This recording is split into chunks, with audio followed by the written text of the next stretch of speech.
영광스러운 몸으로 부활하신 예수님께서 왜 손에 못자국을 그대로 남겨두셨을까요? 잠시 생각해 보십시오. 그분은 겪으셨던 고통의 육체적 흔적 없이 완벽한 몸으로 돌아오실 수도 있었습니다. 끔찍했던 고난의 금요일의 모든 증거를 영원히 지워버리실 수도 있었겠죠. 하지만 그렇게 하지 않으셨습니다. 예수님께서 두려움에 떨고 믿지 못하는 제자들 앞에 다락방에 나타나셨을 때 가장 먼저 하신 일은 손을 보여주시는 것이었습니다. 그리고 도마가 의심했을 때 예수님은 그를 심한 말로 꾸짖지 않으셨습니다. 대신 수세기 동안 울려 퍼진 초대를 하셨습니다. 내 손가락을 이리 내밀어 내 손을 보고 그 남겨진 상처들 속에는 깊이 의도된 의미가 있었습니다. 그 일요일 저녁의 장면을 잠시 상상해 보십시오. 제자들은 두려움에 떨고 스승을 잃은 슬픔에 마음이 찢겨 다락방에 갇혀 있었습니다. 갑자기 예수님께서 그들 한가운데 나타나셨습니다.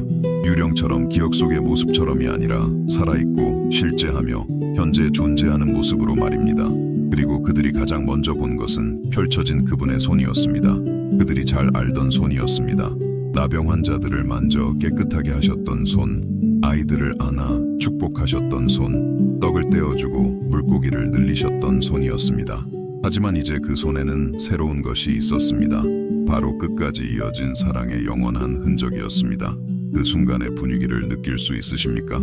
숨죽인 소리만이 들리는 정적, 상처 입었음에도 불구하고 그들을 향해 뻗어있는 그 손에 고정된 시선들. 그 손은 그들이 저질렀던 잘못을 가리키며 고발하는 손이 아니었습니다.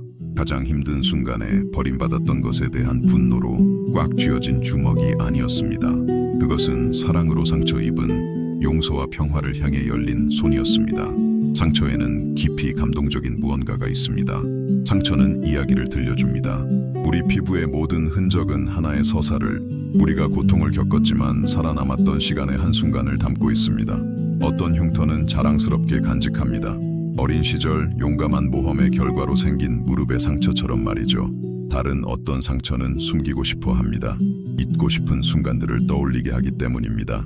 그러나 예수님은 그분의 상처로 혁명적인 일을 하셨습니다. 그분은 상처를 트로피로 바꾸셨습니다. 제 손을 바라보면 제 삶의 이야기를 들려주는 작은 흔적들이 보입니다.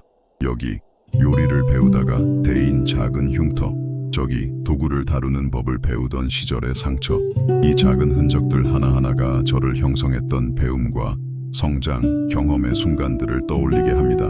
하지만 만약 당신의 손에 인류 역사상 가장 위대한 사랑의 행위의 흔적들이 담겨 있다면 어떨지 상상해 보십시오. 예수님의 손은 우연히 상처 입은 것이 아니었습니다. 부주의하거나 잘못된 시간에 잘못된 장소에 있어서 생긴 것이 아니었습니다.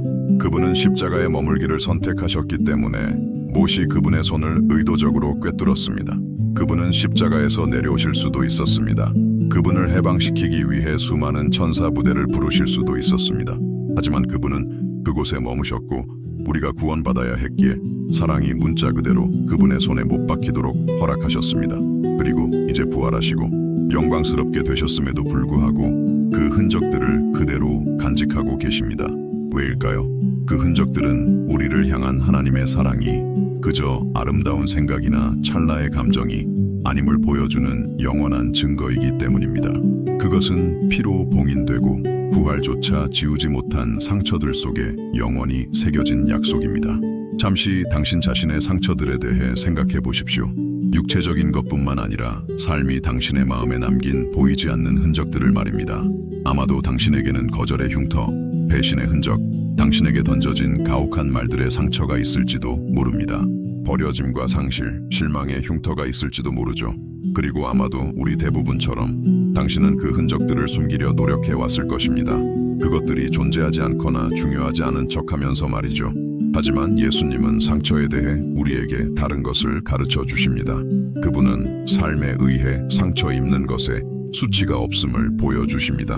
특히 그 상처들이 사랑의 결과일 때는 더욱 그렇습니다. 그분의 상처 입은 손은 하나님조차 상처를 지니고 계시며 그 상처들이 약함의 표시가 아니라 강함의 휘장임을 선언합니다.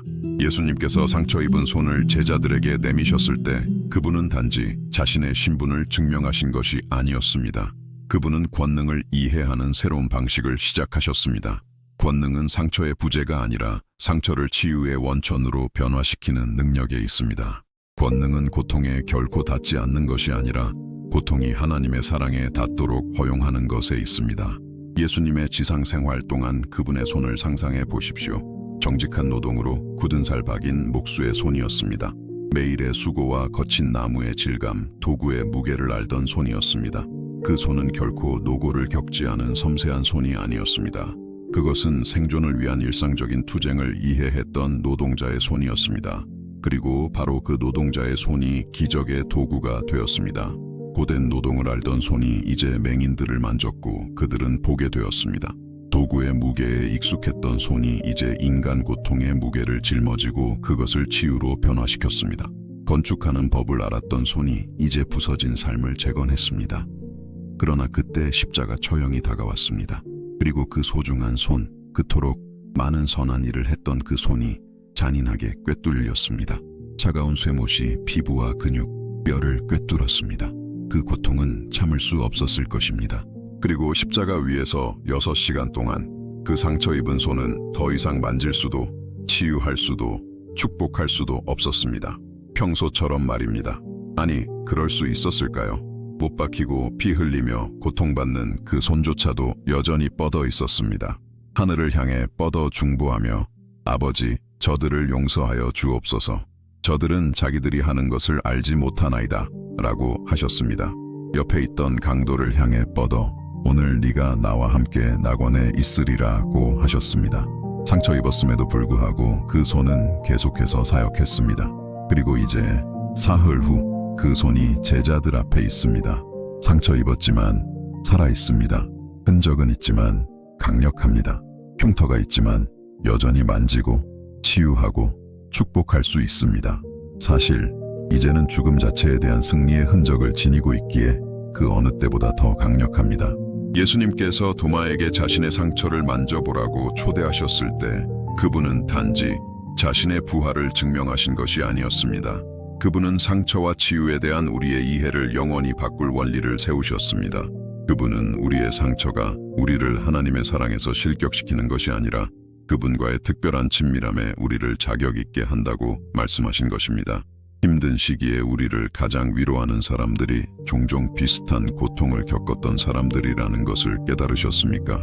자식을 잃은 아버지는 그런 경험이 없는 사람과는 전혀 다르게 또 다른 상실의 아버지를 안아줄 수 있습니다.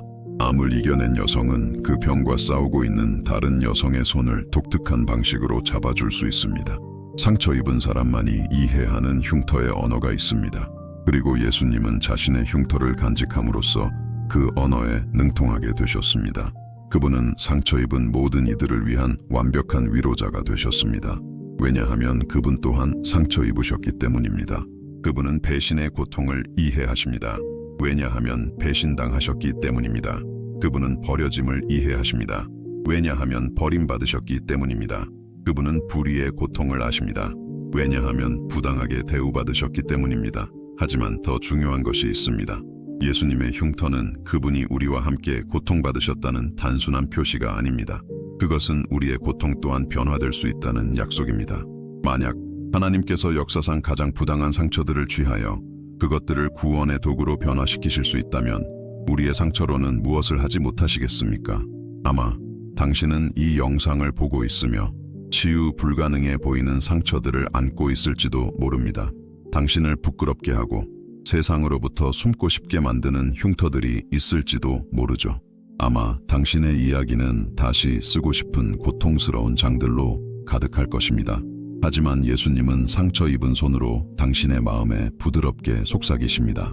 당신의 흉터에도 목적이 있습니다. 저는 고통이 좋다고 말하는 것이 아닙니다. 고난을 낭만적으로 미화하는 것도 아닙니다. 십자가는 끔찍하고 부당하며 잔인했습니다. 예수님은 고통을 즐기신 것이 아닙니다. 그분은 목적을 가지고 그것을 감당하셨습니다. 하지만 제가 말하고 싶은 것은 하나님께서는 우리 삶의 가장 고통스러운 장들로 구원의 이야기를 써내려가는 전문가이시라는 것입니다. 그 다락방에서 펼쳐진 그분의 상처 입은 손은 초대였습니다. 제자들이 연약함이 약점이 아님을 이해하도록 하는 초대였습니다. 부활이 고난의 현실을 지우는 것이 아니라 그것을 변화시킨다고 믿도록 하는 초대였습니다. 그리고 그들 자신의 상처 또한 치유가 필요한 다른 사람들과의 연결점이 될 수 있음을 깨닫도록 하는 초대였습니다. 그리고 오늘날 2000년이 지난 지금도 그 상처 입은 손은 여전히 우리를 향해 뻗어 있습니다. 그 손은 우리의 잘못을 심판하기 위해 뻗어 있는 것이 아닙니다. 우리의 약함을 정죄하기 위해 뻗어 있는 것이 아닙니다. 그 손은 못 박혔던 그 사랑으로 우리를 만지기 위해 뻗어 있습니다. 그 손은 우리의 상처 입은 손을 잡고 고통 속에서 우리가 혼자가 아님을 속삭이기 위해 뻗어 있습니다. 그것을 보실 수 있으십니까? 당신의 손이 그 흉터투성이 손에 부드럽게 잡혀 있는 것을 상상할 수 있으십니까? 우리를 만지시는 분이 상처의 언어를 친밀하게 아신다는 것을 아는 데에는 깊이 위로가 되는 무언가가 있습니다. 그분은 우리의 고통을 밖에서 관찰하는 사람처럼 우리를 만지시는 것이 아닙니다. 그분은 사랑 때문에 그 고통을 기꺼이 경험하신 분처럼 우리를 만지십니다. 그리고 여기 당신 자신의 흉터에 대한 관점을 바꿀 만한 것이 있습니다. 예수님은 상처 입은 손으로 우리를 만지실 뿐만 아니라 우리 자신의 상처 입은 손으로 다른 사람들을 만지도록 우리를 초대하십니다. 그분은 우리의 흉터를 패배의 증거가 아니라 사역을 위한 자격증으로 보라고 우리를 초대하십니다. 생각해 보십시오. 자식을 잃은 어머니를 위로하는데 누가 그 같은 고통을 겪었던 또 다른 어머니보다 더 나을까요? 중독과 싸우는 사람을 격려하는데 누가 이미 그 싸움에서 이겼던 사람보다 더 나을까요? 거절당했다고 느끼는 사람을 안아주는데 누가 거절의 아픔을 친밀하게 아는 사람보다 더 나을까요? 우리의 상처는 그리스도의 사랑에 의해 만져질 때 분리의 지점이 아니라 연결의 지점이 됩니다. 그것은 벽이 아니라 다리가 됩니다. 그것은 숨어야 할 이유가 아니라 사역의 원천이 됩니다. 하지만 이것은 우리에게 무언가를 요구합니다. 우리의 흉터를 부끄러워하는 것을 멈추는 것을 요구합니다. 우리가 결코 상처 입지 않은 척하는 것을 멈추는 것을 요구합니다. 예수님께서 그러셨듯이 연약함을 포용하고 그것을 약점이 아니라 진정한 친밀함과 사역의 문으로 보는 것을 요구합니다. 우리는 얼마나 자주 우리의 삶이 완벽한 척하며 우리의 어려움을 숨겼습니까? 우리가 모든 답을 가지고 있지 않다는 것을 누가 알까 두려워 마음이 찢어졌을 때 얼마나 자주 미소를 지었습니까? 우리가 너무 완벽한 가면을 유지하느라 바빠서 다른 사람들을 섬길 기회를 얼마나 자주 놓쳤습니까? 예수님은 부활하셨을 때 완벽함의 가면을 유지하실 수도 있었습니다. 아무 흔적도 없이 나타나실 수도 있었습니다. 십자가가 결코 일어나지 않았던 것처럼 말입니다. 하지만 그분은 그 흔적들이 계속되는 그분의 사역에 필수적이라는 것을 아셨기에 상처들을 그대로 간직하기로 선택하셨습니다. 그것들은 그분이 우리를 위해 상처 입을 만큼 충분히 우리를 사랑하신다는 증거였습니다. 그리고 지금도 그렇습니다. 그리고 이제 그분은 우리를 같은 종류의 진정한 사역으로 초대하십니다. 그분은 우리의 어려움에 대해 솔직하고 우리의 상처에 대해 투명하며 은혜가 필요하다는 우리의 필요에 대해 정직하도록 우리를 초대하십니다. 동정을 얻기 위함이 아니라 희망을 주기 위함입니다. 우리 자신에게 관심을 끌기 위함이 아니라 어떤 상처라도 치유의 원천으로 변화시킬 수 있는 분을 가리키기 위함입니다. 상처에는 독특한 아름다움이 있습니다. 그것들은 원래의 피부보다 더 강합니다. 부러진 뼈는 제대로 치유되면 부러진 지점이 더 강해집니다. 폭풍우를 견뎌낸 나무는 더 깊은 뿌리를 내립니다.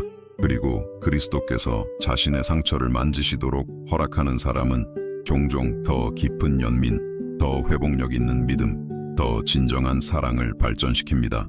그렇다고 해서 우리가 고난을 찾아야 한다는 의미는 아닙니다.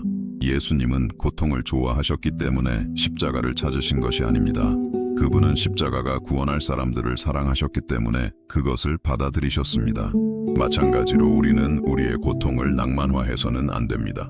하지만 하나님께서 우리가 상상조차 할 수 없는 목적을 위해 그것을 사용하실 수 있다고 신뢰할 수 있습니다. 이 순간 당신 자신의 손을 보십시오. 작은 흔적들, 선들, 불완전함을 보십시오.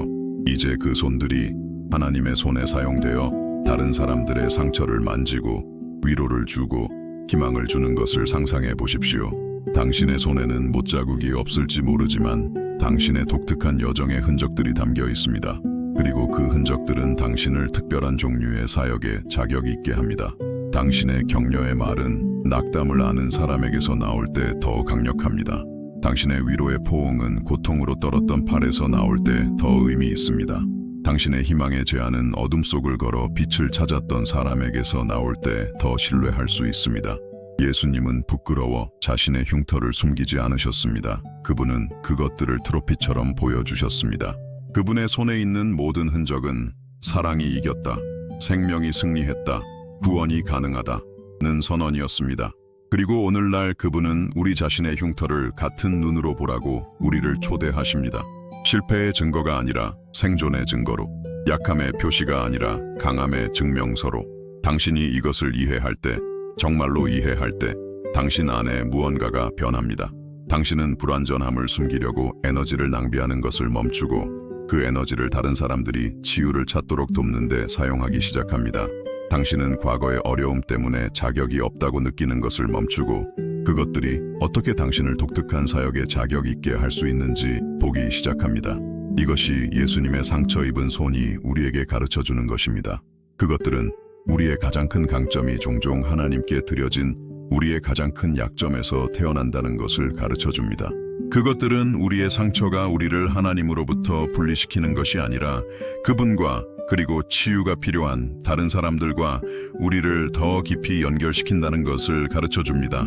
오늘 당신이 계속해서 살아가고 일하고 사랑하는 동안 당신의 손에 당신의 독특한 이야기만이 할 수 있는 방식으로 다른 사람들의 삶을 만질 잠재력이 있음을 기억하십시오. 그리스도의 사랑으로 변화된 당신의 상처는 위대한 의사의 손에 치유의 도구가 될 수 있습니다. 여기서 잠시 대화를 멈추고 싶습니다. 단 한순간만요.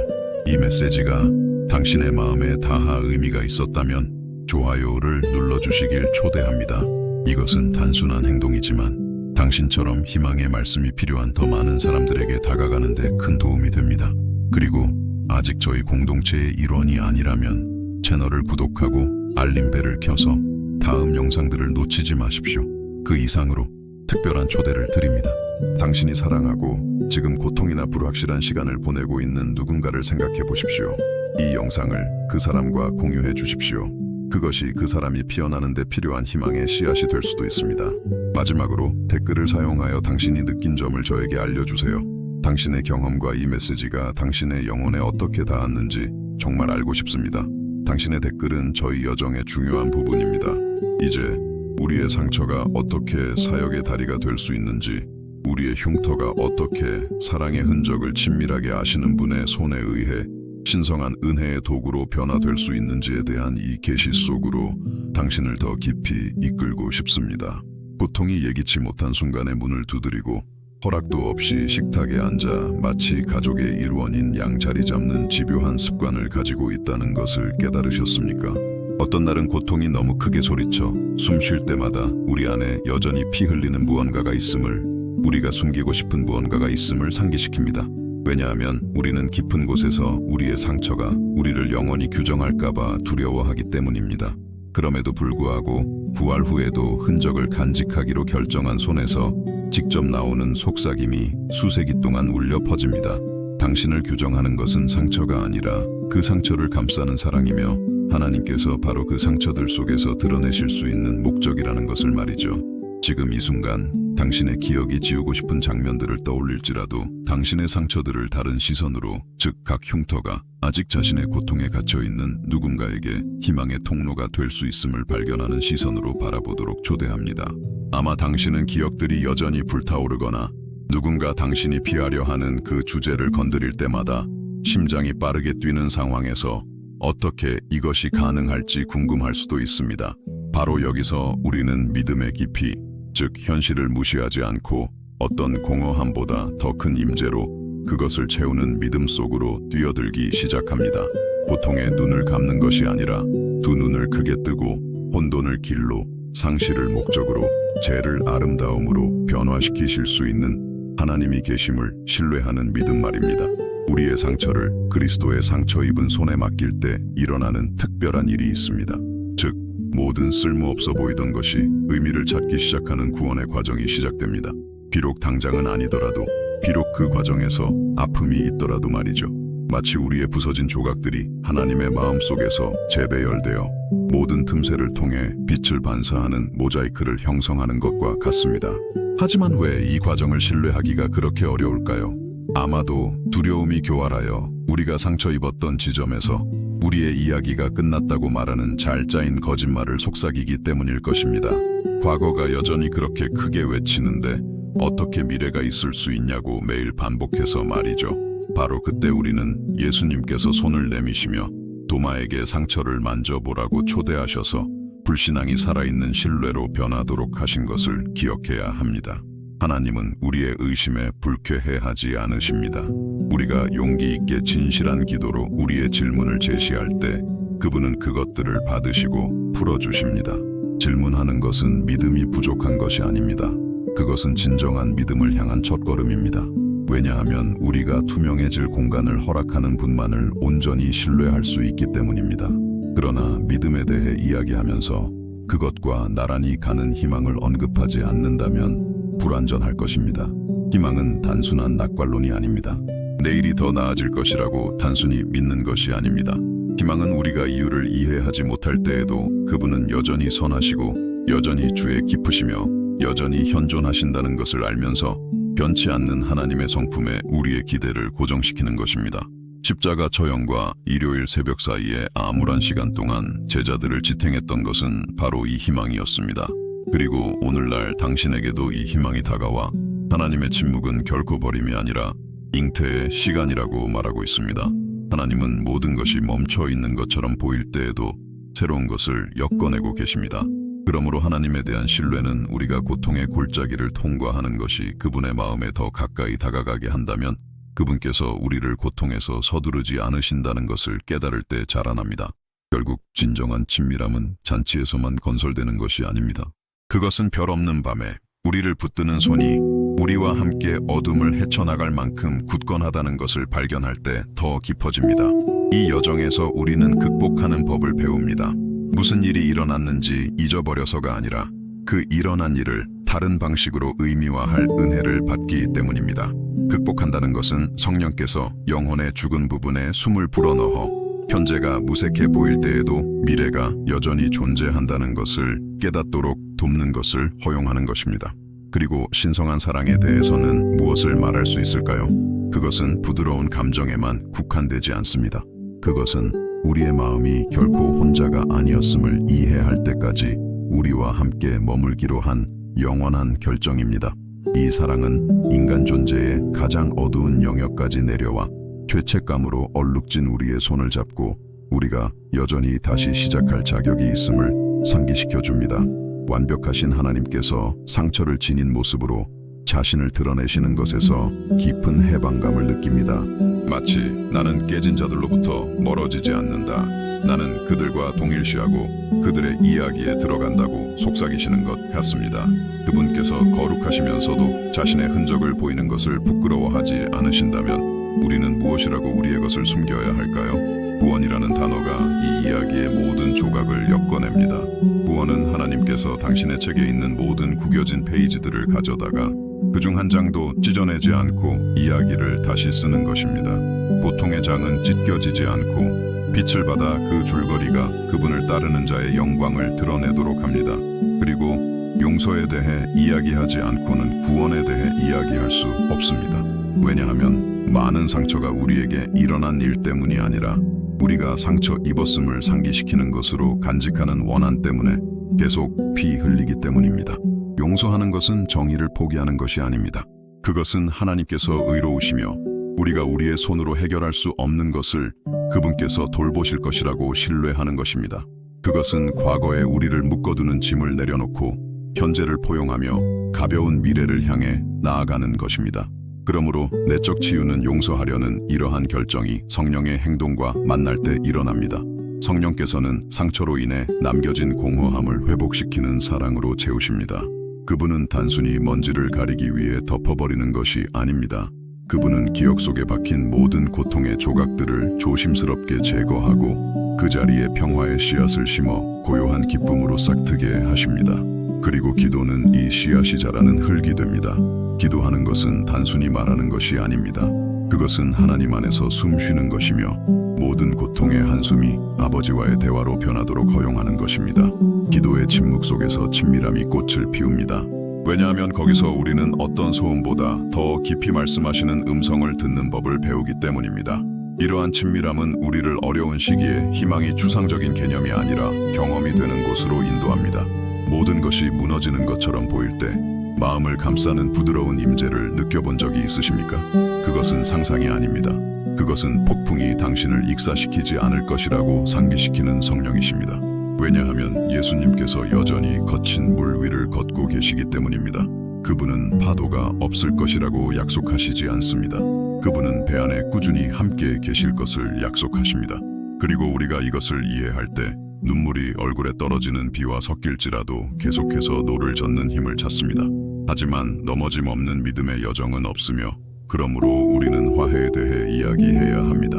때로는 가장 깊은 상처가 선언된 적들로부터 오는 것이 아니라 우리가 사랑하는 사람들로부터 옵니다. 복음은 우리를 이웃을 슬로건처럼이 아니라 필요한 곳에서 용서하고 용서를 구하는 일상의 연습처럼 사랑하도록 초대합니다. 이웃 사랑은 자발적으로 생겨나는 감정이 아닙니다. 그것은 우리가 먼저 사랑받았다는 의식에서 피어나는 선택입니다. 거기서부터 우리는 우리의 삶의 목적을 발견합니다. 즉, 그 사랑을 반영하여 은혜를 나누고 애도하는 곳에 위로를 제공하고 넘어지는 곳에 손을 내미는 것입니다. 목표는 반드시 큰 플랫폼이 아닙니다. 종종 그것은 복대서의 대화, 조용히 제공된 한 끼 식사, 다른 사람의 고통을 경청하려는 경청하는 귀입니다. 우리가 작은 봉사 행위 하나하나가 세상을 덜 차가운 곳으로 만든다는 것을 깨달을 때 감사가 생겨납니다. 우리의 장점들이 전시를 위한 트로피가 아니라 다리를 놓기 위한 도구임을 기억할 때 겸손히 꽃을 피웁니다.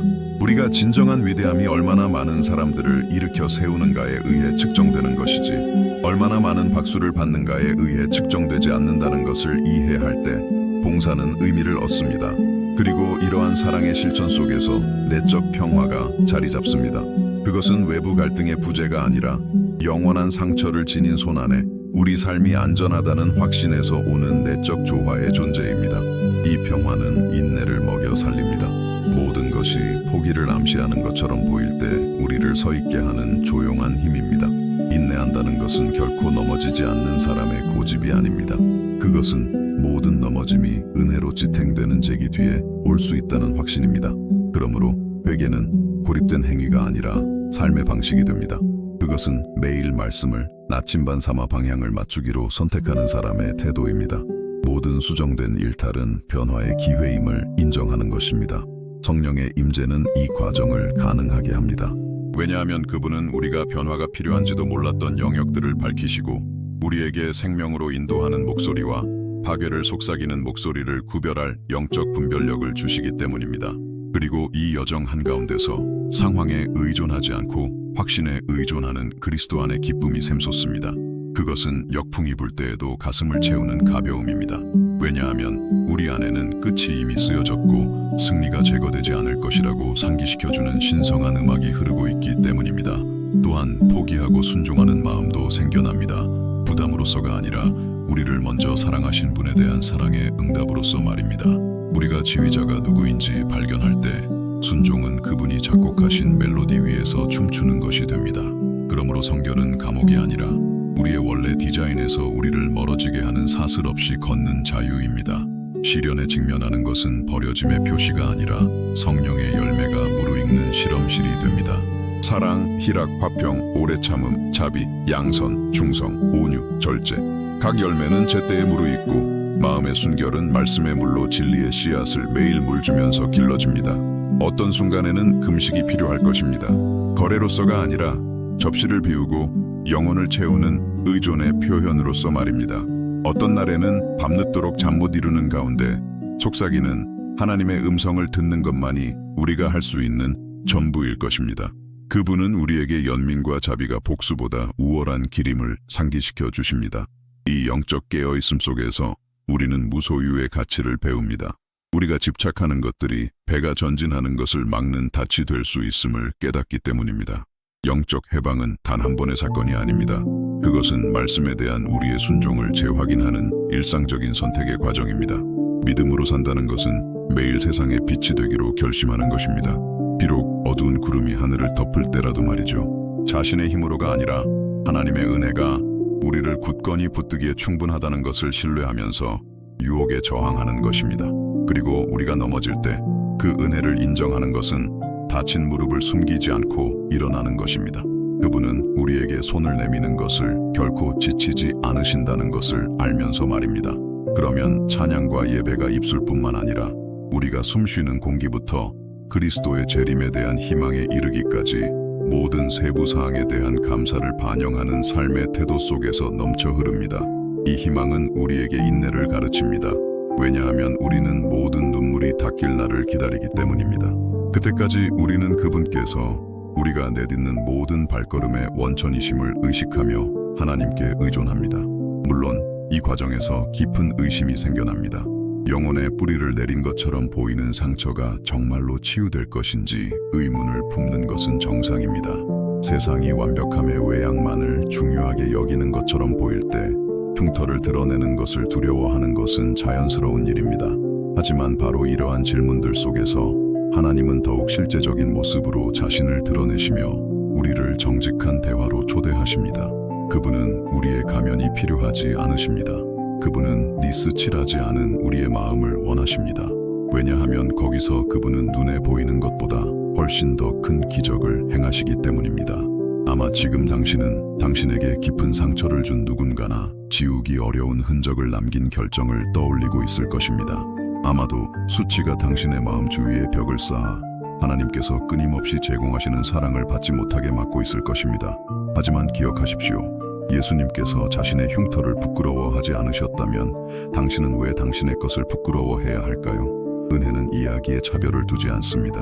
그것은 모든 서사를 처음부터 끝까지 포용하고 금이 간 곳 위에 회복의 초상화를 그립니다. 실질적으로 이 모든 것을 일상생활에 어떻게 적용할까요? 정직한 기도로 당신의 한계를 인정하는 것으로 시작하십시오. 복잡한 공식은 필요 없습니다. 그저 아버지, 제가 혼자 감당할 수 없는 고통이 여기 있습니다. 라고 말하는 것으로 충분합니다. 그런 다음 도움이 필요하다면 믿음 안에서 성숙한 친구나 멘토 또는 필요하다면 전문가의 도움을 구하는 데 열린 마음을 가지십시오. 하나님은 사람을 통해 치유의 손을 펼치십니다. 작은 훈련들을 실천하십시오. 매일 몇 분씩 성경을 읽고 감사의 일기를 쓰고 소박한 봉사활동을 하십시오. 아무리 작아 보이는 행동이라도 견고한 삶을 건설하는 벽돌이 됩니다. 그리고 의심이 다시 크게 외칠 때 예수님의 상처 입은 손을 기억하십시오. 그 손이 당신의 손을 굳건히 잡고 우주의 하나님께서 당신의 심장 박동 하나하나를 아시고 당신을 포기하지 않으실 것이라고 재확인하는 것을 상상해 보십시오. 그 확신에서 솟아나는 위로를 느끼도록 자신을 허용하십시오. 그리고 조금씩 이전에 떨리던 당신의 손이 다른 사람들에게 뻗어나가기 시작할 것입니다. 당신은 언젠가 받았던 바로 그 위로를 제공하며 누군가의 기도의 응답의 일부가 될 것입니다. 그 길은 눈물 없이 가지 않을 것이지만 이해를 초월하는 평화가 있을 것입니다. 위기에서 자유롭지는 않겠지만 목적이 가득할 것입니다. 그리고 무엇보다도 사랑의 영원한 흔적을 지닌분의 끊임없는 동반으로 특징 지어질 것입니다. 계속 진행하기 전에 진심으로 당신의 도움을 구하고 싶습니다. 이 성찰이 당신 내면의 어두운 영역에 빛을 가져다 주었다면 좋아요 버튼을 눌러 당신의 지지를 보여주십시오. 이 간단한 행동은 희망을 필요로 하는 사람들에게 이 메시지를 전파하는 데 큰 도움이 됩니다. 이 영상 하나하나로 성장하는 믿음의 가족의 일원이 아직 아니라면 구독하고 알림벨을 활성화하여 이와 같은 깊은 내용들을 계속해서 함께 탐험할 수 있도록 하십시오. 이제 겉으로는 미소 짓지만 속으로는 보이지 않는 고통을 지닌 채 아무도 걱정시키지 않으려고 고통을 침묵시키는 누군가를 생각해 보십시오. 이 내용을 그 사람과 공유하십시오. 그것이 그 사람이 기다리던 전환점이 될 수 있습니다. 마지막으로 댓글로 당신의 영혼에 가장 깊이 닿은 이 대화의 어떤 부분인지 알려주십시오. 당신의 말은 자신을 동일시하는 다른 시청자에게 울림을 주어 새로운 희망의 불꽃을 지필 수 있습니다. 우리 모두 함께 빛을 계속해서 퍼뜨려 나갑시다. 왜냐하면 치유된 모든 흉터 안에는 다른 많은 상처들을 치유할 힘이 담겨 있기 때문입니다. 고통이 때때로 눈에 보이지 않는 먼지처럼 하루의 모든 틈새로 스며들어 심지어 공기마저 더 무겁게 느껴지게 한다는 것을 알아채셨습니까? 우리는 가슴이 답답한 느낌으로 잠에서 깨어나지만 무엇인지 이름을 붙일 수 없습니다. 직장으로, 학교로, 일상으로 나아가고 겉으로는 모든 것이 계속 작동하지만 내면에는 답 없는 질문들로 가득한 온 세상이 존재합니다. 아마 아무도 알아채지 못하는 두려움일 수도 있습니다. 왜냐하면 우리는 능숙하게 미소 짓는 법을 배웠기 때문이죠. 어쩌면 시간이 묻어버리지 못한 애도일 수도 있습니다. 특정 부재는 시간이 흐르기를 고집하더라도 계속해서 울려 퍼지기 때문입니다. 그리고 바로 이 조용한 영역에서 우리가 보이지 않는 싸움을 벌이는 곳에서 예수님의 상처 입은 손은 우리를 다시 한번 놀라게 합니다. 그분은 우리의 고통을 단순히 지켜보시는 것이 아니라 우리와 함께 앉아, 우리와 함께 숨쉬며, 우리와 함께 견디고 회복 불가능하다고 여겼던 조각들 위에 생명을 불어넣으신다는 것을 상기시켜 줍니다. 고통이 치유와 대화하는 방식에는 거의 모순적인 무언가가 있습니다. 고통은 소리칩니다. 치유는 속삭입니다. 보통은 무대를 원하고 빛을 원하고 세상이 얼마나 불공평했는지 설명하고 싶어 합니다. 치유는 눈에 띄지 않는 구석을 선호하고 증인 없는 포옹을 선호하며 우리가 만들어낸 모든 보호막이 섬세하게 벗겨져 여전히 뛰고 느끼고 꿈꾸고 다시 시작할 수 있는 무언가를 드러내는 느린 과정을 선호합니다. 우리는 종종 치유가 즉각적인 마법이어야 한다고 생각합니다. 하룻밤 사이에 그 힘을 잃고 아무 일도 없었던 것처럼 깨어나는 것이라고 말이죠. 하지만 하나님은 그분의 무한한 인내 속에서 깨진 스테인드 글라스를 조각 하나하나 조심스럽게 복원하는 세심한 예술을 선호하십니다. 그분은 모든 색깔 유리 조각을 조심스럽게 제자리에 다시 놓으시고 빛에 비추어 봅니다. 모든 것이 제자리에 있을 때 그 창문이 이전보다 훨씬 더 아름다운 이야기를 들려줄 것이라고 확신하면서 말이죠. 아마 당신은 정확히 그 지점에 있을 것입니다. 회복이 필요하다는 것을 알지만 그 과정을 두려워하는 곳 말입니다. 치유하기 위해서는 때때로 민감한 부분을 다시 건드려야 한다는 것을 발견하는 것은 쉽지 않습니다. 그것은 의사가 봉합하기 전에 상처를 닦아야 하는 것과 같습니다. 그 마찰은 쓰라리지만 그것 없이는 조직이 제대로 닫히지 않고 감염 위험이 더 커질 것입니다. 마찬가지로 성령께서는 종종 우리를 고통의 자리로 다시 데려가십니다. 우리를 고문하기 위함이 아니라 쌓인 잔해들을 제거하기 위함입니다. 우리 자신에 대해 믿었던 거짓말들, 우리에게 속하지 않는 죄책감들, 우리를 수치로 물들인 비난들 말입니다. 그분은 창문을 열고 신선한 공기가 들어오게 하며 곰팡이 핀 구석에 빛을 가져다 주어 여전히 그곳에 생명이 피어오르기를 기다리고 있음을 보여주십니다. 하지만 여기서 또 다른 딜레마가 생겨납니다. 이성적인 마음은 모든 일이 일어났을 때 하나님이 어디 계셨는지 묻습니다. 계속되는 타격이 가혹하게 느껴졌을 때 그분의 약속들은 어디에 있었을까요? 이 질문은 에가의 시편부터 현대병원의 복도까지 울려 퍼집니다. 그리고 하나님은 그 질문에 불쾌해하지 않으십니다. 그분은 상처 입은 아이를 품듯이 그것을 받으시고 영혼의 현관에서 신발을 벗고 울음이 그칠 때까지 머물기로 결정하십니다. 그분은 공식으로 답하시지 않고 임재로 답하십니다. 그분은 들어오셔서 바닥에 앉으시고 우리의 떨리는 손을 잡고 내면의 폭풍이 힘을 잃을 때까지 우리와 함께 기다리십니다. 왜냐하면 우리의 질문에 대한 하나님의 가장 큰 응답은 항상 설명의 형태가 아니라 종종 동반의 형태이기 때문입니다. 그리고 단순한 동반이 아닙니다. 우리가 겪고 있는 모든 길의 한치 한치를 이해하고 있음을 증명하기 위해 영광스러운 흉터를 지닌 분의 동반입니다. 이 임재가 모든 것을 변화시킵니다. 과거를 없애지는 않지만 우리가 과거에 부여하는 의미를 재정의합니다. 이전에는 절대적인 단죄처럼 들렸던 배신은 우리가 실패하지 않으시는 분에게 기대를 걸도록 배우는 전환점으로 보입니다. 이전에는 우리의 정체성을 앗아가는 것처럼 보였던 학대는 하나님께서 협상 불가능한 가치의 씨앗을 심으시는 비옥한 땅이 됩니다. 목적에 대한 질문을 울려 퍼지게 했던 공허함은 그분께서 그분의 마음에 맞춰 새로운 꿈들로 채우시는 공간이 됩니다. 아무것도 낭비되지 않습니다. 하나님께 맡겨지면 그분은 눈물을 희망의 문단들을 쓰는 잉크로 바꾸십니다. 그 문단들은 언젠가 자신의 고통에도 출구가 있다는 증거를 찾는 사람에게 위로를 줄 것입니다. 아마 당신은 너무 아팠던 것을 다시 살릴까봐 이 과정에 저항할 것입니다. 당신이 그런 두려움을 느끼는 것이 약해서가 아닙니다. 당신은 인간입니다. 예수님조차도 겟세마네에서 다가올 일의 무게를 느끼고 핏방울 같은 땀을 흘리셨습니다. 하지만 그분이 기도하신 방식에 숨겨진 열쇠가 있습니다.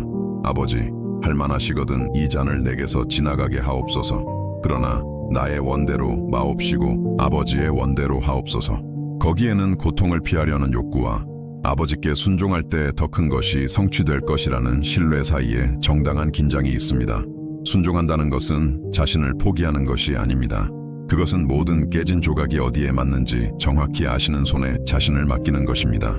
우리의 마음은 성벽을 쌓는데 능숙하다는 사실이 있습니다. 불신의 벽돌로 하나하나 미래에 가능한 타격에 대비한 방어를 구축합니다. 그리고 한동안은 효과가 있는 것처럼 보입니다. 아무도 들어오지 못하고 아무것도 상처 입히지 못합니다. 하지만 곧 우리는 부작용을 발견합니다. 아무것도 치유되지 않고 아무것도 꽃피우지 못하며 아무것도 순환하지 않습니다. 우리는 보호되지만 고립됩니다. 바로 그때 하나님의 사랑이 끈질긴 태양처럼 다가와 날마다 그 벽을 따뜻하게 하여 작은 균열이 생기고 재시작을 속삭이는 산들바람이 통과할 수 있게 합니다. 어떤 벽은 갑자기 무너져 내리고 다른 벽은 우리가 안전하게 숨어 나올 수 있다고 말씀하시는 그분의 음성을 인식하면서 천천히 녹아내립니다. 제거되는 벽돌 하나하나가 아플 수 있습니다. 왜냐하면 우리가 우리 자신에게조차 숨겼던 취약성을 드러내기 때문입니다. 그러나 드러냄으로써 그분은 치유하십니다. 치유함으로써 그분은 새로운 재료로 우리를 강하게 하십니다. 즉, 새롭게 된 신뢰, 회복된 정체성, 소속감을 가질 용기입니다. 그리고 우리가 소속되어 있기 때문에 우리의 상처를 다른 고통스러운 이야기들과의 접점으로 보기 시작할 수 있습니다.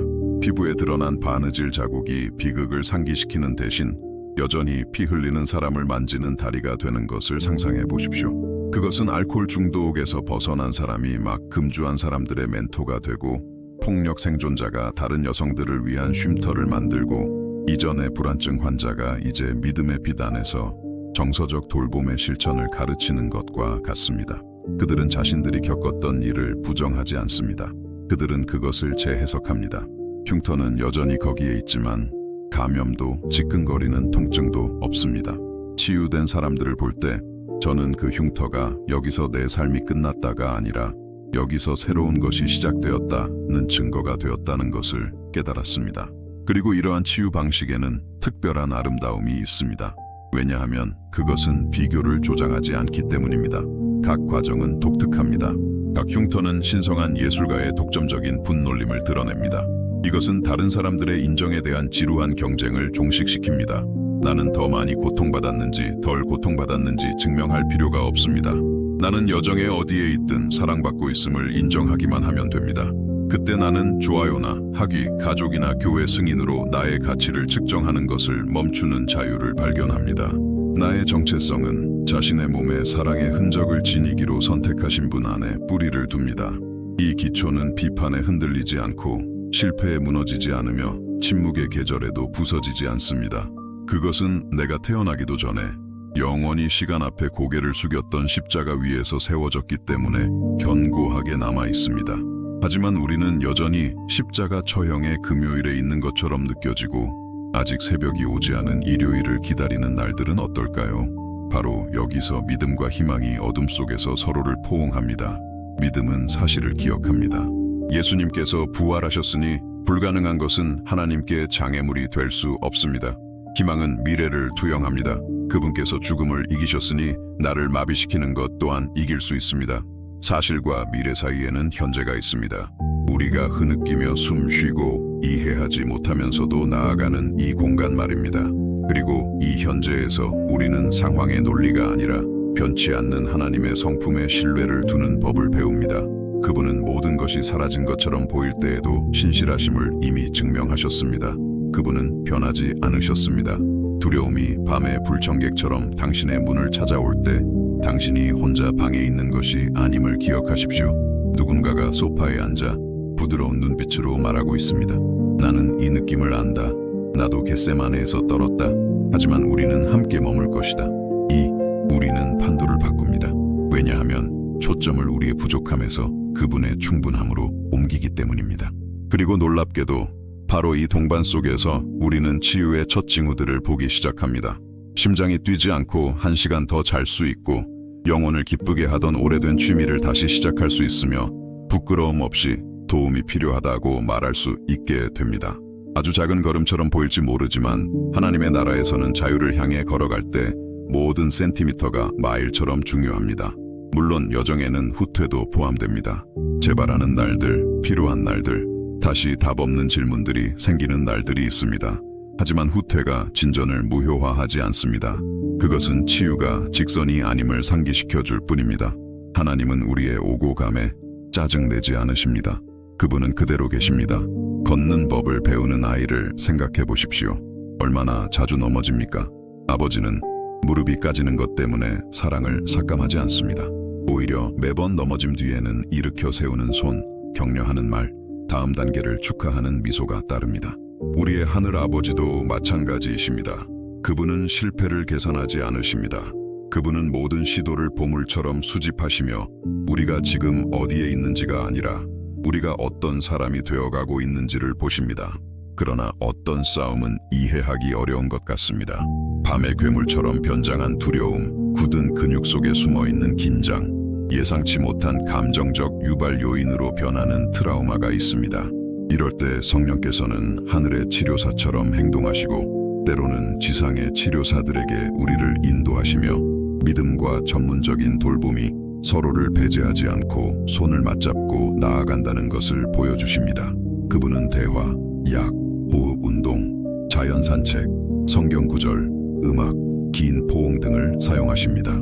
치유는 다면적이며 각 사람이 필요로 하는 색깔을 입습니다. 하나님의 은혜는 창조적입니다.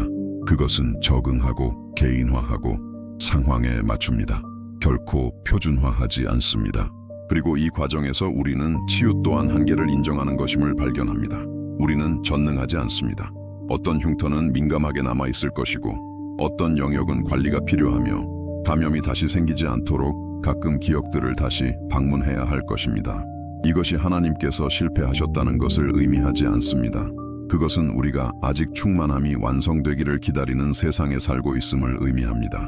이미 임했지만 아직 완성되지 않은 하나님 나라, 그리고 이 긴장 속에서 살아가는 것은 괜찮습니다. 하나님은 우리에게 때가 되기 전에 승리자가 되라고 재촉하시지 않습니다. 그분은 우리를 인내하고 머물고 신뢰하도록 초대하십니다. 머무는 동안 마법 같은 일이 일어납니다. 우리는 다른 사람의 고통을 더 명확하게 인식하기 시작합니다. 마치 우리의 흉터에 다른 사람의 고통의 파동을 감지하는 센서가 있는 것과 같습니다. 그리고 이 조용한 부름을 느낄 때 우리는 두 가지 반응 중 하나를 선택할 수 있습니다. 우리의 민감한 영역을 보호하기 위해 물러서거나 손을 내밀어 사랑을 걸 위험을 감수하는 것입니다. 예수님은 도마 앞에서 자신의 열린 흉터로 사랑을 선택하셨습니다. 그분은 아팠던 곳에 만져지도록 허락하셨습니다. 이것은 취약성이 다른 어떤 것도 열 수 없는 문을 열 수 있다는 것을 가르쳐 줍니다. 때로는 나도 그 일을 겪었습니다. 와 같은 솔직한 한 문장이 방어를 무너뜨리고 관계적 기적을 위한 공간을 만듭니다.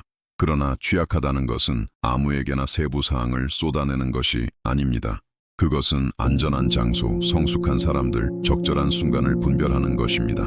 성령께서는 이러한 문들의 관리인처럼 행동하시며 우리의 귀에 지혜를 속삭이십니다. 말하라, 침묵하라, 나아가라, 기다리라. 그분은 또한 우리를 주로 변하는 노출로부터 보호하십니다. 예수님께서 상처 입은 손을 보여주셨지만 가장 깊은 흉터에 칭호를 놓고 경쟁하지 않으셨음을 기억하십시오. 그분은 믿음을 일으키기에 충분한 것을 제시하셨지 병적인 호기심을 만족시키기 위함이 아니었습니다. 우리도 마찬가지여야 합니다. 덕을 세우는 것을 공유하고 아직 진행 중인 것은 지켜야 합니다. 과정에 대해 말하자면 치유가 우리를 이전의 자신으로 되돌리는 것이 아님을 이해하는 것이 중요합니다. 그것은 우리를 새로운 사람으로, 목적에 더 잘 맞춰진 사람으로 만듭니다. 때때로 우리는 이전처럼 느끼고 싶을 뿐입니다 라고 한탄합니다. 그러나 하나님은 사랑으로 나는 당신이 다르게, 더 충만하게, 더 자유롭게 느끼기를 원한다고 대답하십니다. 그분은 우리를 출발점으로 되돌리지 않으십니다. 그분은 우리를 그 너머로 이끄십니다. 천사와 씨름한 후 절뚝거렸던 야곱을 생각해 보십시오. 그는 같은 걸음으로 돌아가지 않았습니다. 그러나 새로운 이름, 새로운 사명을 받았습니다. 엉덩이의 흔적은 그에게 진정한 힘이 자립이 아니라 의존에서 온다는 것을 매일 상기시켜 주었습니다. 같은 논리가 우리에게도 적용됩니다. 어떤 후유증은 나침반이 됩니다.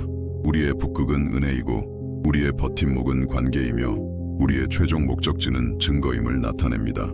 이 증거가 세워지는 동안 우리는 실질적인 딜레마에 직면합니다. 우리에게 상처를 준 사람들을 어떻게 대해야 할까요? 어떻게 다시 신뢰해야 할까요? 예수님은 우리에게 기준을 제시하십니다. 십자가에서 그분을 십자가에 못 박은 자들을 위해 기도하셨습니다. 부활하신 후 베드로를 찾아 흔들린 우정을 회복시키셨습니다.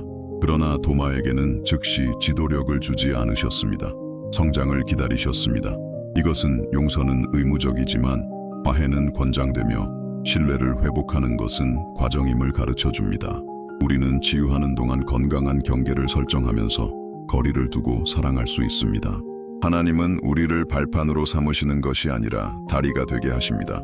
그리고 다리에는 견고한 구조가 있고 무게를 지탱할 줄 알지만 유지가 필요합니다. 경계는 다리의 유지입니다. 그러한 선택들을 실행함에 따라 우리 안에 무언가가 확장됩니다. 바로 연민입니다. 희생자처럼 보이는 사람뿐만 아니라 심지어 실수하는 사람들에게도 말입니다. 우리는 우리의 이야기에도 당황스러운 장들이 있었고 하나님께서 우리를 포기하지 않으셨다면 우리가 누구라고 우리 명단에서 이름을 지워야 할까요? 동정하는 것은 동의하는 것을 의미하지 않습니다.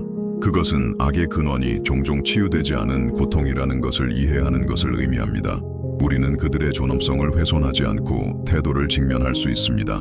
우리는 이것은 잘못되었습니다 라고 말하면서 당신은 회복 불가능합니다 라고 단정하지 않을 수 있습니다. 예수님께서 간음한 여인을 대하신 방식이 그러했습니다. 죄를 정죄하시고 그 사람을 높이셨습니다.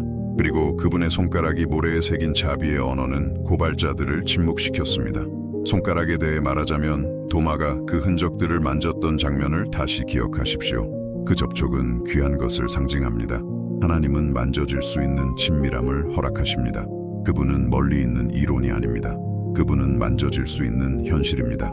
마찬가지로 우리의 치유 여정은 만져질 수 있는 실천 속에서 강해집니다. 아마 당신은 기도하고 울었지만 여전히 무게를 느낄 것입니다. 야외에서 하루에 15분씩 걸으며 햇빛이 엔도르핀을 다시 활성화하도록 허용하는 것은 어떨까요? 독성 기억을 쏟아내기 위해 아무도 읽지 않을 편지를 써야 할 수도 있습니다. 비교를 부추기는 소셜미디어 금식이 필요할 수도 있습니다. 그것들은 자연적인 작은 행동들이지만 합쳐져서 초자연적인 것을 위한 공간을 만듭니다. 그리고 초자연적인 바람이 불어올 때 모든 것이 관점을 바꿉니다. 갑자기 당신이 트라우마적 장면들을 되살리던 그 방은 예배의 장소가 되어 찬양이 울려 퍼지고 공포의 메아리를 흩어버립니다. 사고가 일어났던 그 거리는 당신이 살아남았음을 상기시키는 감사의 길이 됩니다. 버려짐을 의미했던 그 날짜는 하나님께서 가져다 주신 새로운 유대감을 축하하는 기회가 됩니다. 그분은 시간, 공간, 사물, 기억을 구원하십니다. 그분은 아직 뜨거운 재 위에 기쁨의 기름을 부으십니다. 생명이 항상 최종적인 말을 한다는 증거로 말입니다. 그러나 그분께서 제공하시는 생명은 자기 소비만을 위한 것이 아닙니다. 그것은 나눔을 위한 것입니다. 우리는 보화를 담은 질그릇입니다. 금이 간 질그릇이지만 그 틈새를 통해 빛이 새어나가 어둠 속을 걷는 사람들에게 닿습니다. 그러므로 온전해질 때까지 봉사하는 것을 기다리지 마십시오. 깨진 조각들을 붙인 채 봉사하십시오. 다음 조각들을 붙이는 동안 봉사하십시오. 봉사가 치유의 일부이기 때문에 봉사하십시오. 우리가 축복할 때 뇌의 보상과 관련된 영역이 활성화되어 웰빙 호르몬이 분비됩니다. 우리를 창조하신 하나님께서는 과학이 증명하기 전부터 이것을 알고 계셨습니다. 그러므로 이웃을 사랑하라고 명령하셨습니다. 그들의 유익뿐만 아니라 우리의 유익을 위해서도 말입니다.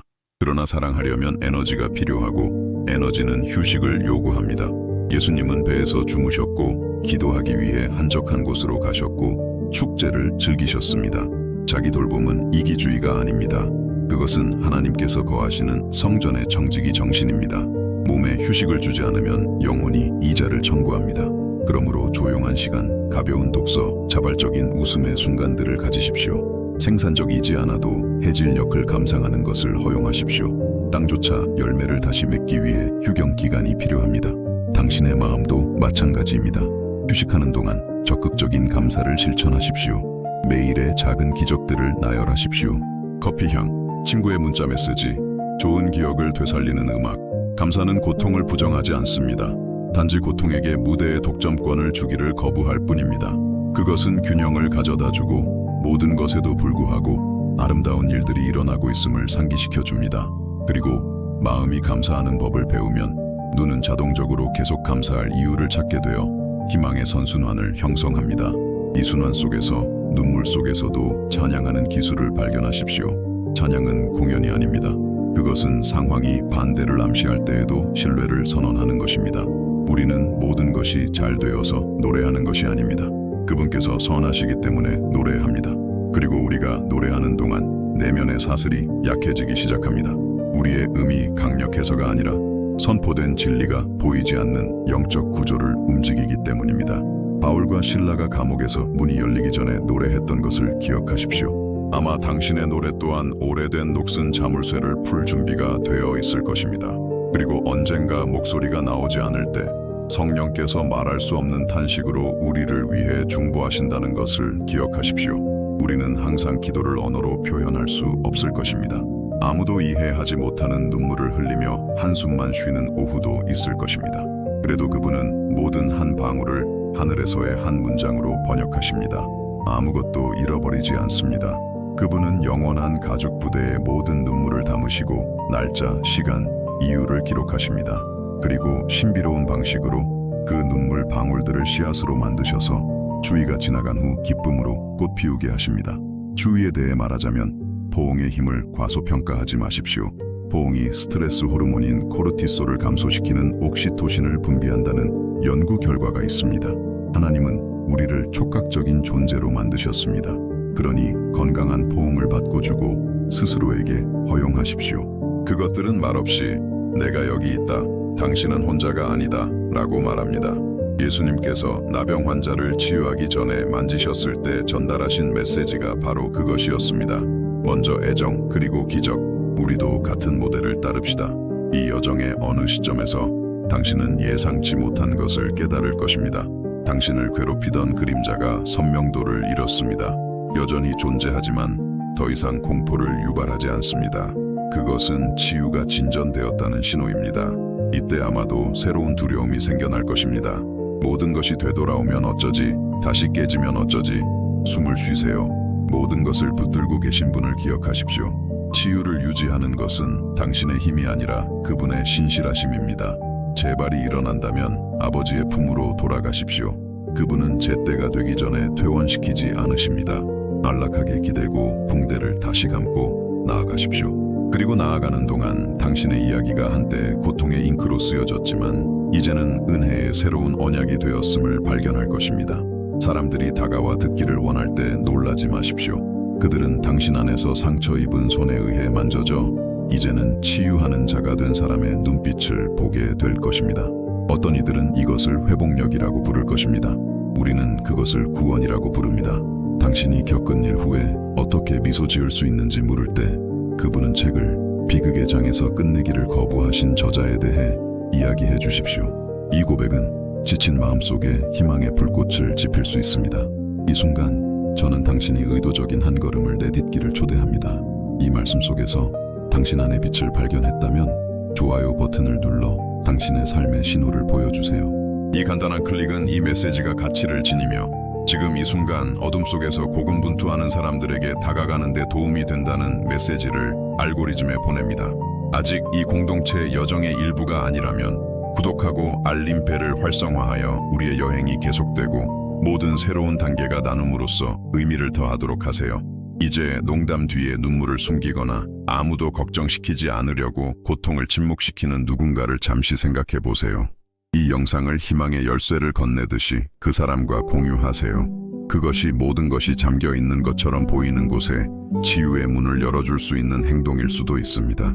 마지막으로 가능하시다면 댓글에 하나님께서 오늘 당신 안에서 무엇을 회복시키고 계신지에 대한 짧은 문장을 써주세요. 때때로 진실로 기름 부어진 단순한 말 한마디가 다른 독자에게 약이 될 수 있습니다.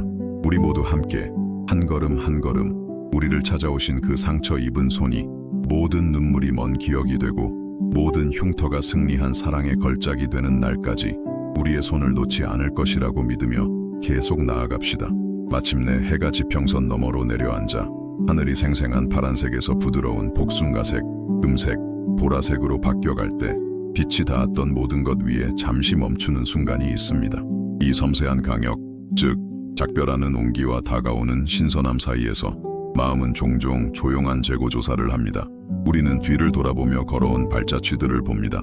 어떤 발걸음은 크고 단호했으며 어떤 발걸음은 짧고 흔들렸지만 모두 첫 장부터 우리의 길을 지탱해준 동일한 확신으로 특징 지어져 있었습니다.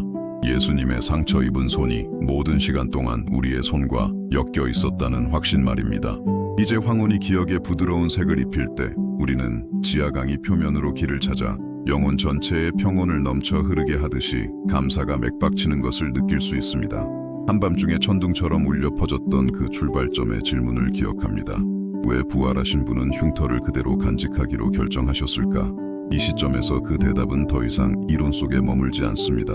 그것은 우리 존재의 가장 깊은 곳까지 퍼져나가 오래된 그림자들을 밝히고 극복할 수 없을 것 같았던 시면 위에 다리를 놓았습니다. 우리는 신성한 흉터가 패배의 기억이 아니라 우리에게 다가온 승리에 열린 창문임을 발견했으며 우리의 상처들도 그 사랑에 맡겨질 때 동일한 은혜의 방문을 받았다는 표시로 변한다는 것을 알게 되었습니다. 우리 이야기의 모든 선 눈물 냄새를 풍기는 선들까지 포함하여 은끝을 다시 쓰는데 지치지 않으시는 저자에 의해 인내심 있게 읽고 또 읽히는 지속적인 구원의 텍스트를 구성하게 되었습니다. 오늘 이 실존적인 해질녘에 우리는 세상의 조건에 의존하지 않는 평화의 가벼운 향기를 들이마시며 가슴이 천천히 숨 쉬도록 내버려 둡니다. 그것은 폭풍우가 다시 오고 지붕이 삐걱거릴지라도 십자가에 못 박혔음에도 불구하고 여전히 열려있는 손 안에 안전한 피난처가 있다는 것을 이해한 사람의 평화입니다. 그것은 때때로 삶이 계속해서 긴장의 장들을 써내려갈 것이지만 그 어떤 장도 하나님의 경계하는 시선에서 벗어나지 않을 것이라는 것을 배운 사람의 평화입니다.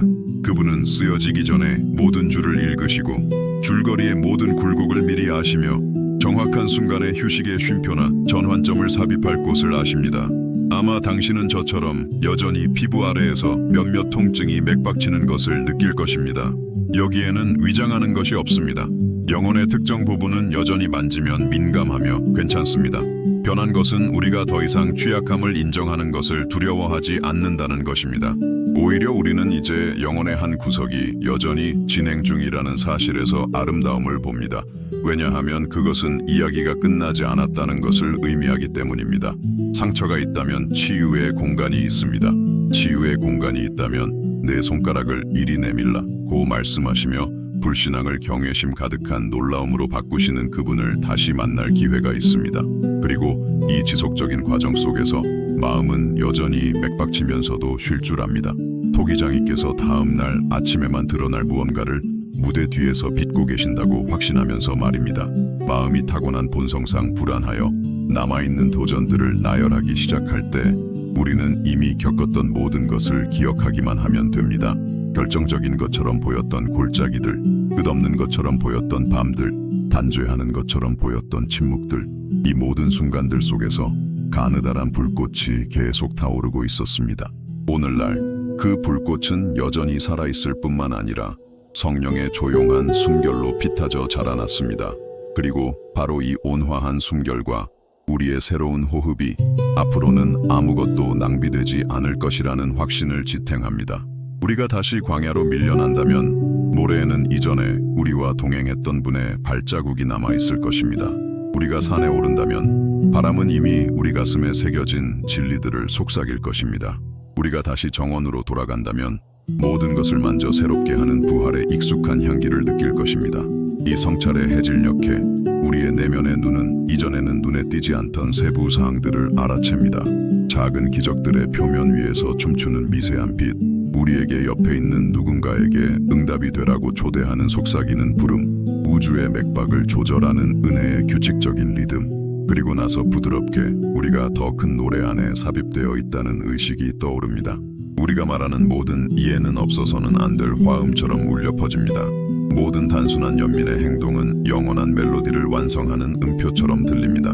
지휘자는 완벽한 연주를 요구하지 않습니다.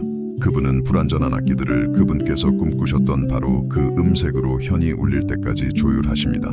그리고 이 합창 속에서 우리의 떨리는 목소리는 조화를 이루고 진정한 아름다움이 독특한 음색들의 합에서 태어난다는 것을 발견합니다. 이제 우리가 듣고 느끼고 경험한 모든 것을 봉인할 때가 왔습니다. 다시는 열지 않을 책을 닫듯이 봉인하는 것이 아니라 필요한 곳에 도착할 것이라고 믿으며 바람에 맡기기 전에 편지를 닫듯이 봉인하는 것입니다. 먼저 감사가 조용한 경외심으로 변하게 하십시오. 우리는 깊이 숨을 쉬고 숨을 들이쉬고 내쉬는 사이에 내면으로 반복합니다. 제가 걸을 수 없을 때 저를 업어주셔서 감사합니다. 제 내면의 거울이 깨졌을 때 제가 누구인지 상기시켜 주셔서 감사합니다. 제 울음을 다른 사람들을 위한 위로의 원천으로 바꾸어 주셔서 감사합니다. 그런 다음 경외심이 헌신으로 변하게 하십시오. 초조한 헌신이 아니라 절대적인 신뢰를 받을 만한 분의 어깨에 머리를 기대듯이 평화로운 헌신입니다. 마지막으로 이 헌신이 온유한 약속으로 이어지게 하십시오. 이 사랑 안에 머물고 이 사랑을 나누고 아무도 보지 못할지라도 하늘이 소중히 기록할 매일의 행동 속에서 이 사랑을 살아내겠다는 결심 말입니다. 모든 좋은 이야기는 기도로 끝날 때 더 완전해지므로 저는 당신이 눈을 감거나 가능하다면 적어도 잠시 동안 마음을 맴도는 산만함을 닫아두시기를 초대합니다.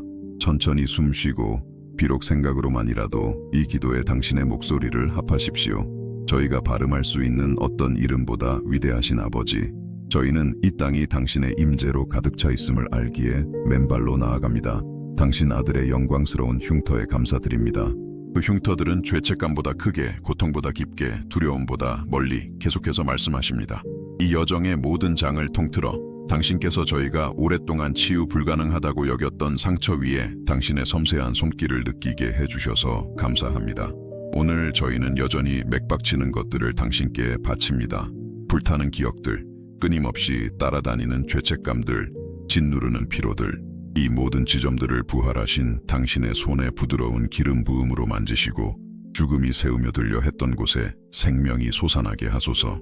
저희에게 이웃을 위협이 아니라 당신의 사랑이 건설하는 가족의 확장으로 볼 수 있는 눈을 주소서.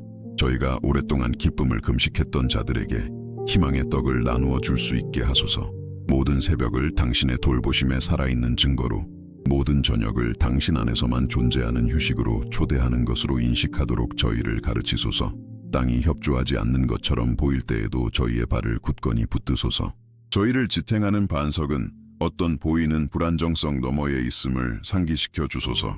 소음 속에서 당신의 속삭임을 들을 수 있는 감수성, 논리가 반대할 때 순종할 용기, 혼자 강해지려 할 때 연약함을 고백할 겸손을 주소서. 그리고 저희 자신의 손가락이 오래된 흉터를 만질 때 그 안에서 부끄러움의 이유가 아니라 찬양의 이유를 찾게 하소서. 왜냐하면 모든 흔적이 계속되고 있는 매일의 구원의 이야기를 말해주기 때문입니다. 저희가 아버지께로부터 받은 바로 그 포옹으로 품는 사람들, 용서받은 바로 그 깊이로 용서하는 사람들, 먼지투성이 발을 씻기신 왕에게서 섬김받은 바로 그 기쁨으로 섬기는 사람들이 되게 하소서. 아무리 부드러울지라도 기쁨이 저희 내면에서 끊임없이 타오르는 불꽃이 되게 하시고 평화가 다른 모든 미덕이 항해하는 강바닥이 되게 하소서. 성령님, 저희를 이 순간 너머로 인도하소서. 여기에 뿌려진 모든 말씀이 비옥한 땅을 찾아 영구히 남아있는 열매를 맺게 하소서. 저희의 가정이 온유함의 성전이 되게 하시고 저희의 직장이 정의의 작업장이 되게 하시며 저희의 만남이 비록 짧더라도 모두가 배부르게 되는 교제의 식탁이 되게 하소서. 그리고 저희가 넘어질 때 때때로 넘어질 것이므로 당신께서 처음부터 그러하셨듯이 저희를 붙들고 계시며 일으켜 세우고 치유하고 나아갈 준비가 되어 있음을 상기시켜 주소서. 저희는 이 기도를 어제, 오늘, 영원히 하늘과 땅 사이의 다리가 되시는 예수님의 달콤하고 강력한 이름으로 신뢰하며 봉인합니다. 아멘. 몇 초 동안 그 부드러운 침묵 속에 머물러 이 말씀들이 가장 필요한 곳에 울려 퍼지게 하십시오. 준비가 되면 다음에 오는 것을 위해 영혼의 눈을 뜨십시오. 주변 풍경은 동일해 보일지 모르지만 당신 안에 무언가는 분명히 더 이상 같지 않을 것입니다. 우주를 지닌 손을 그렇게 가까이 보았으니 이전과 같을 수는 없을 테니까요.